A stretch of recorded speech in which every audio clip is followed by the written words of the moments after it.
नमस्कार, आपण पाहताय भारत सत्ता लाईव्ह. शहरशेख नावाची मुंब्राची एक तरुणी नगरसेवक झाली आणि तिचं एक विधान मोठ्या चर्चेत आलं. MIM कडनं ती निवडणूक जिंकली आणि त्याच्या जल्लोषाच्या रॅलीमध्ये तिने एक विधान केलं की संबंध मुंब्रा आम्ही हिरव्या रंगाने रंगून टाकू. कशा पद्धतीने आम्ही जिंकलो ह्याविषयीचा व्हिडिओ तमाम सोशल माध्यमावर व्हायरल झाला आणि त्यानंतर महाराष्ट्राच्या राजकीय वातावरणात मोठ्या प्रमाणात चर्चा सुरू झाल्या. एकनाथ शिंदे यांनी MIM सारखा पक्ष वाढणं देशासाठी धोका असल्याचं वक्तव्य केलं आणि प्राईम टाईममध्ये हा मुद्दा गाजला. याच विषयावर चर्चा करण्यासाठी आमच्यासोबत मोहसिन खान आहेत. मोहसिन खान हे MIM पक्षाचे नेते आहेत. अनेक निवडणुकांमध्ये ते सक्रिय राहिलेले आहेत. त्यांच्याबरोबर मी या सगळ्या विषयावर चर्चा करणार आहे. सर, स्वागत आहे आपलं भारत सत्तामध्ये. खूप खूप तुम्ही ते विधान ऐकलंच असेल. नेमकं त्या विधानाबद्दल तुमचं पहिलं मत काय काय सांगाल त्याच्याबद्दल? शहरशेख ही 20 वर्षाची युवती आहे आणि ती पूर्वी राष्ट्रवादी काँग्रेस शरद पवार गटामध्ये काम करायचे आणि ते सक्रिय युनुस शेख जे त्यांचे वडील होते ते सक्रिय शरद पवारांचे निष्ठावंत कार्यकर्ते म्हणून काम करायचे. परंतु जसं म्हणतात ना की न जाने मैं सबकी आँखों को खलने लगा हूँ, मैं अपने ही घर में मुहाजिर सा लगने लगा हूँ, तशीच पद्धत आहे. इतर पक्षांना सुद्धा मुसलमानांचा काय म्हणतात तर खूप म्हणजे त्यांना नकारात्मकच भूमिका आता सध्या देशामध्ये जे गढूळ पद्धतीने झाले, तसं त्या पद्धतीने त्या मुंब्र्यामध्ये सुद्धा निष्ठावंत कार्यकर्त्यांना डावलून त्यांनी ती उमेदवारी नाकारली होती. मग त्याच्यानंतर ती आमचे मुंबईचे जे मुंब्र्याचे जे जबाबदार होते सैफ पठाण, त्यांनी त्यांना हेरलं आणि त्यांना ती उमेदवारी दिली आणि खूप मोठ्या संख्येने ती म्हणजे मतांनी ती निवडून आली. मग ह्या विधानाचा तुम्ही काय अर्थ काढताय? सगळीकडं हिरवा रंग पसरवू वगैरे त्यांचं वाक्य आहे. मग ह्याचा अर्थ अनेक राजकीय पंडित आपण म्हणतोय किंवा ते विश्लेषक म्हणू किंवा पत्रकार म्हणू, हे सगळे ह्याचा अर्थ एक्स्ट्रीमिस्ट इस्लामिस्ट पद्धतीचं राजकारण म्हणजे आरोप MIMवर तर सातत्यानं होतच असतो. सहज मी बोलतो की आता वंचित बहुजन आघाडी असेल, शिवसेना असेल, भारतीय जनता पार्टी असेल किंवा तुमचे शरद पवारांचा पक्ष असेल, म्हणजे ज्या त्या पक्षाचे वेगवेगळ्या प्रकारचे झेंडे आहेत. बरोबर आहे, झेंडे आहे आणि वेगवेगळा जल्लोष साजरा करण्याची एक पद्धत असते आणि प्रक्रिया असते.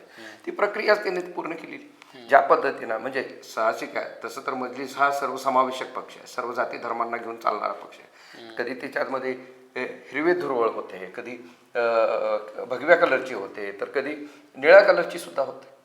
पण ते मुंब्र्याला ती धुळवण झाली, जे विजेता झाल्यानंतर त्यांनी त्या प्रकारे ते जल्लोष साजरा केला.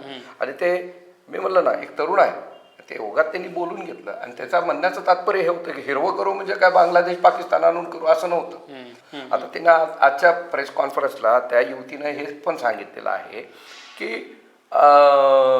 जर माझा कलर माझ्या जर पक्षाच्या झेंड्याचा जर भगवा असला असता, निळा असला असता, तर आम्ही ते निळं म्हणलं असतं, आम्ही भगवा म्हणलं असतं. परंतु हिरवा झेंडा असल्यामुळे त्यांनी ते जल्लोष त्या पद्धतीनं साजरा केला.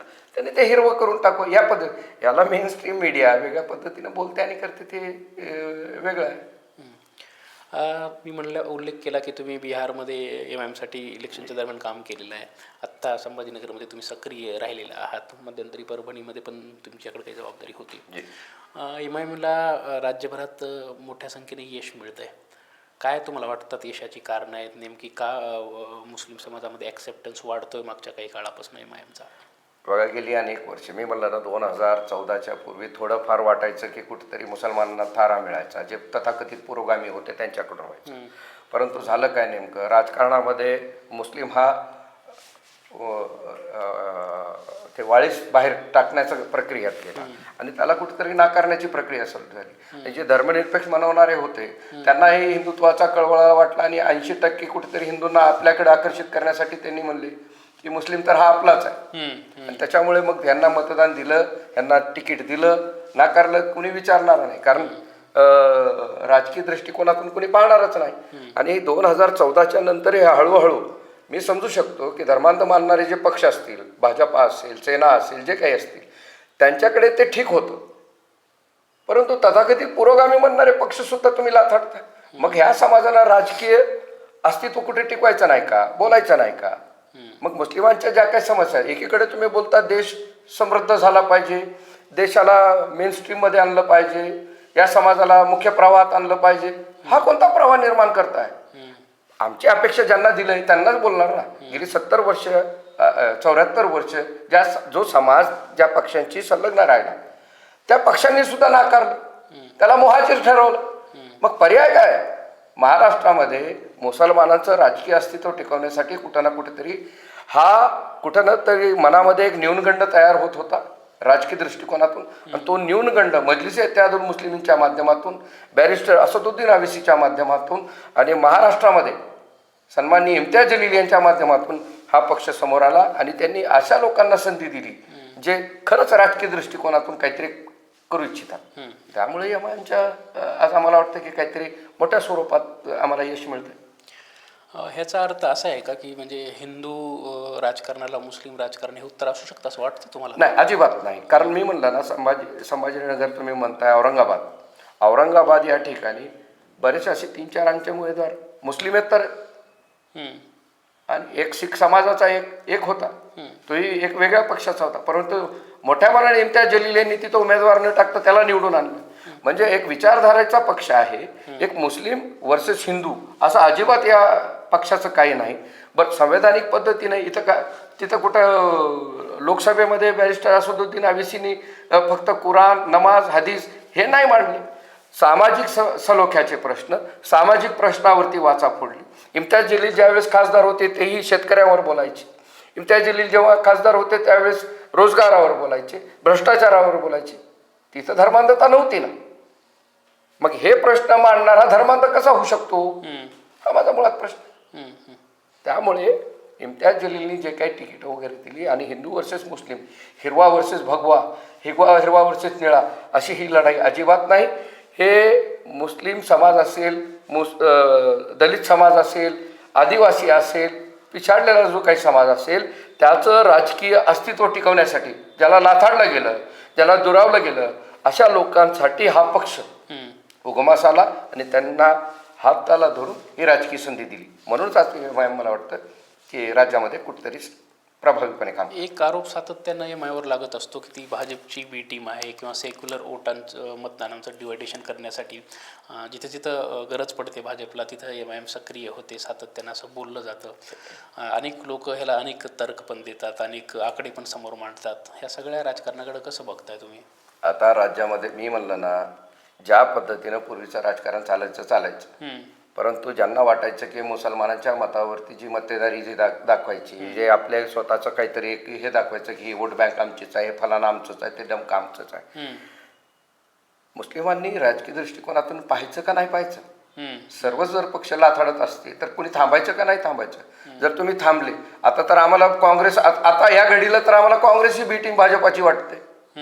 काल इम्तियाज जलीलनी सुद्धा स्पष्ट केलं की भाजपाशी हात मिळवणी करून कसे मुस्लिम उमेदवार डावलले जातात, पाडले जातात. काल त्यांनी एका वृत्तवाहिनीला इंटरव्ह्यू देऊन त्यांनी सिद्ध केलं.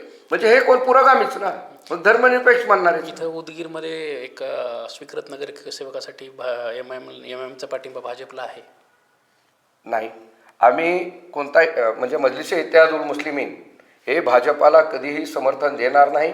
काल आमचे प्रदेशाध्यक्ष माननीय इम्तियाज जलील साहेबांनी स्पष्ट केलेलं आहे, भाजपा, भारतीय जनता पार्टी आणि शिंदे शिवसेना याला कदापिही आम्ही समर्थन देणार नाही.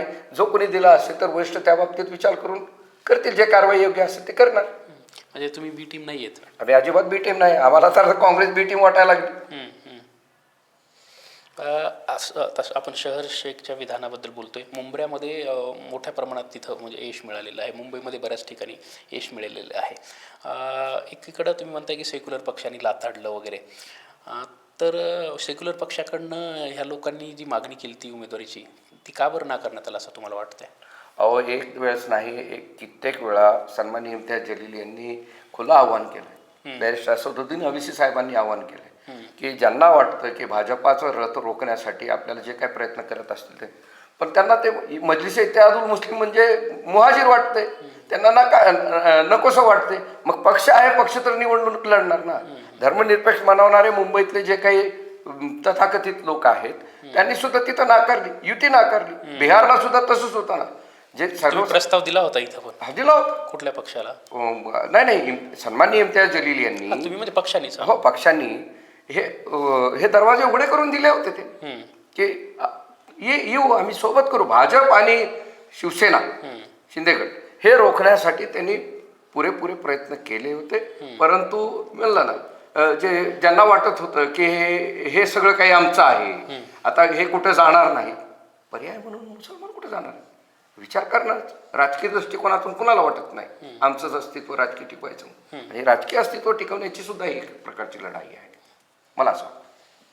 येत्या काळात काय स्ट्रॅटेजी असणार आहे? आता निवडणुका तर संपलेल्या आहेत, अनेक स्थानिक विषय असतात, अनेक सामाजिक प्रश्न असतात, त्या मुद्द्यांवर MIM म्हणावी तितकी आक्रमक दिसत नाही आहे. फक्त इमोशन्स किंवा म्हणा धार्मिक अजेंडे वापरून निवडणुका लढायच्या, जिंकायच्या का खरंच काम करायचं काय आहे? तुम्ही महाराष्ट्रातल्या कोणत्याही जिल्ह्यामध्ये जा, शहरामध्ये जा, जिथं बहुसंख्याक दलित असतील, मुस्लिम असतील, आदिवासी असतील, जिथं राहतात त्या वस्त्यांचं आजही तुम्ही निराकरण करा. तिथं वस्ती, तांडे, शहर हे तिथंही आणखीन भकास निराकस तुम्हाला दिसायला लागतील. त्या विषयावरतीची लढाई, धार्मिक ह्याच्यावरती लढाई झालेलीच नाही. धार्मिक विषयावरती लढाई लढण्यासाठी मला वाटतं आमचे धर्मगुरू सक्षम आहेत, त्या परीनं ते मांडतील. परंतु माझं म्हणणं असं आहे की ही लढाई ही धर्मावर आधारित नसून हे राजकीय मुस्लिमांच्या, दलितांच्या, पीडितांच्या, वंचितांच्या, शोषितांच्या अस्तित्वाची ही लढाई आहे, आणि ती लढाई मजलिस इत्तेहादुल मुस्लिमींनी लढली आहे. अच्छा, धन्यवाद खान साहेब. भारत सत्ताला तुम्ही वेळ दिलात, जे काही प्रश्न सुरू होते त्यावर उत्तर दिलात. MIM कुठल्या धर्माचा राजकीय पक्ष नाही आहे. सामाजिक समता आणि न्याय काय म्हणतात ते प्रतिनिधित्व देण्यासाठी MIMची ही लढाई आहे, आणि सेक्युलर पक्षांनी मुस्लिम उमेदवारांना नाकारल्यामुळं MIMकडे ओढा वाढलेला आहे. सेक्युलर पक्षांकडनं मुस्लिम मतदारांची निराशा होते, त्यामुळं MIMला यश महाराष्ट्रात येतं आहे. असंच यश भविष्यात दुसऱ्या पण राज्यात येणार आहे असा आशावाद त्यांनी यावेळेस व्यक्त केलेला आहे. भारत सत्ता असेच वेगवेगळे विषय मांडत असतं. भारत सत्ताला लाईक, शेअर आणि सबस्क्राईब करायला विसरू नका. धन्यवाद. धन्यवाद.